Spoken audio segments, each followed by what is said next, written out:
voyons une petite vidéo sur la virtualisation telle qu'elle sera mise en place au SILAC. Alors on va procéder au lancement de UTM, donc depuis le dock. Ensuite là, on voit qu'on a plusieurs systèmes. J'ai lancé la machine virtuelle macOS 26 SILAC 3. Là, la machine a été lancée, elle est composée de 6 comptes utilisateurs. Alors, je vais faire une ouverture de session pour SILAC-SCA. Alors, SCA, c'est sans compte Apple. Donc là, c'est un compte utilisateur pour lequel il n'y a pas de compte Apple, donc pourra être utilisé pour des travaux pratiques. Alors ici, on va voir le disque système. Et là, ici, c'est le volume partagé qui permet d'accéder à des données qui sont sur le Mac hôte.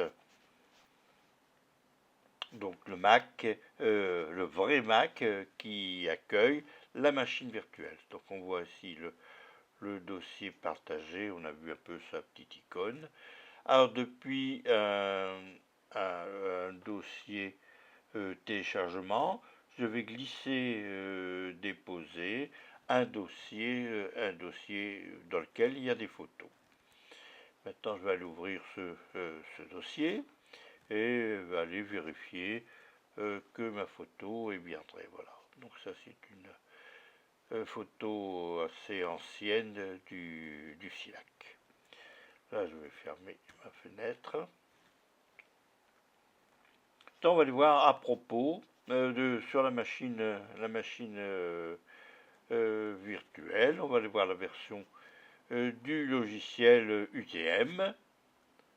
Donc, c'était la 4.7.5. Et là, on peut aller voir les réglages. Bon, au niveau des réglages, je n'ai pas changé les réglages qui sont proposés dans UTM. Maintenant, on va afficher la machine en plein écran. Voilà, là on voyait deux machines, maintenant on n'en voit plus qu'une. On ne voit plus que la machine virtuelle.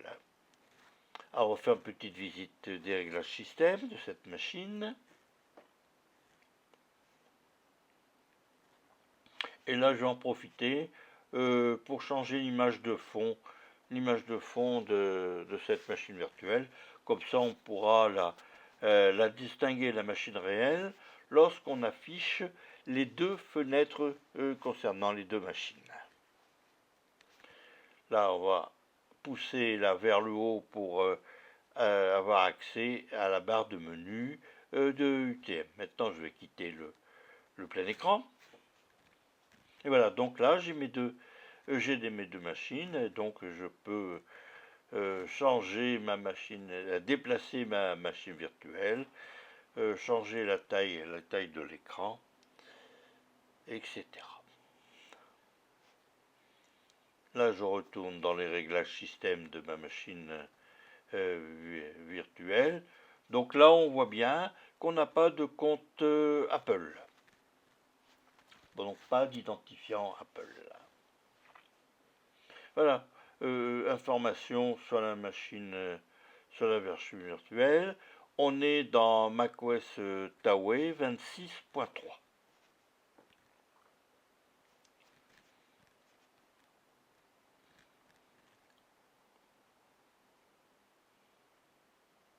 Maintenant, je vais éteindre la machine virtuelle Taway.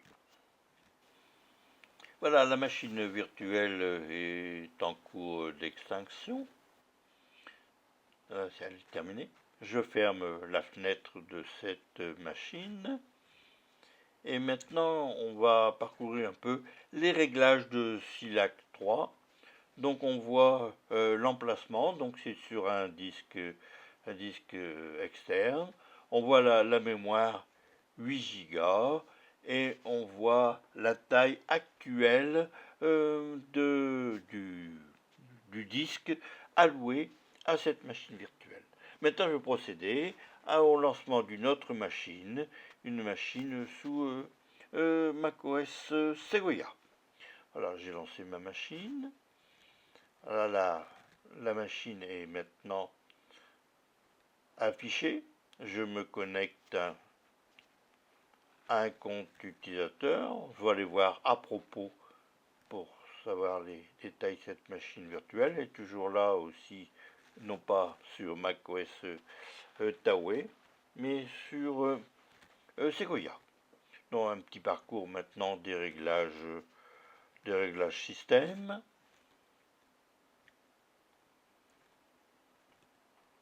Voilà, on continue un petit peu.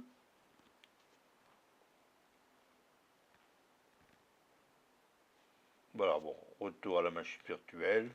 On ferme la fenêtre. Bon, affichage en mode plein écran, comme on a déjà fait sur la machine Taoué.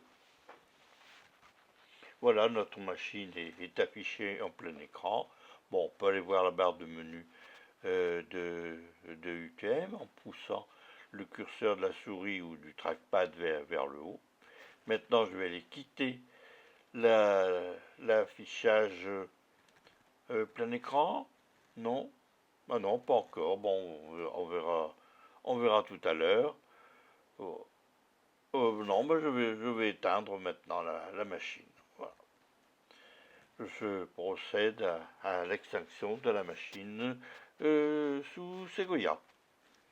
La machine est maintenant éteinte. Je vais fermer la fenêtre de cette machine. Ah non, tiens, je passe par maintenant par la fin d'affichage plein écran. Alors maintenant, je vais lancer une machine virtuelle Sonoma. Voilà, la machine Sonoma est maintenant lancée. Elle se charge.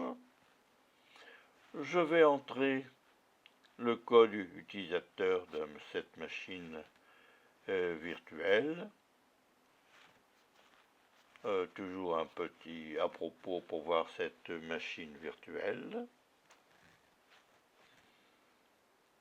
Et puis là, bon, on a fait un petit tour très rapide, je vais pouvoir l'éteindre. Voilà, et après on peut aller voir d'autres machines si nécessaire. Et maintenant, on va quitter UTM. Voilà, ça a été fait sur un Mac Mini M4.